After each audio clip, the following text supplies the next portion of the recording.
No, but we have sold shares, and I would say that at the end of the year, I would think it extremely likely that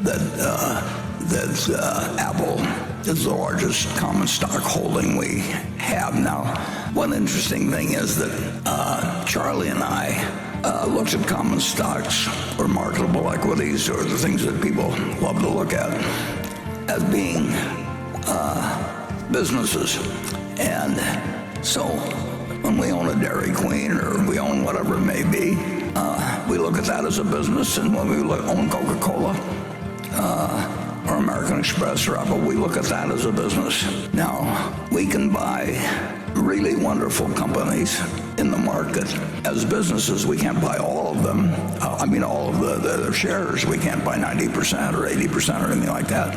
But when we look at Coca-Cola and American Express and Apple, we look at them as businesses. Now, there's differences in tax factors, there's difference in managerial responsibility, a whole bunch of things. But in terms of deploying your money, we always look at every stock as a business, and we have no attempt made to predict markets. We have no attempt made to pick stocks. I went through many, many years doing the wrong thing. I got interested in stocks very early, and I was fascinated by them.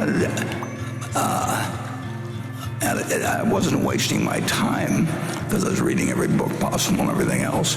But finally, I picked up a copy of The Intelligent Investor in Lincoln, and there was a few sentences in there that said much more eloquently than I can say it. But if you look at stocks as a business and treat the market as something that doesn't tell you, isn't there to instruct you, but it's there to serve you, you'll do a lot better over time than if you try to take charts and listen to people talk about moving averages and look at the Fed pronouncements and all of that sort of thing. And so that made a lot of sense to me then. And the way I've been allowed to deploy it, Charlie and I talked about this, of course, constantly.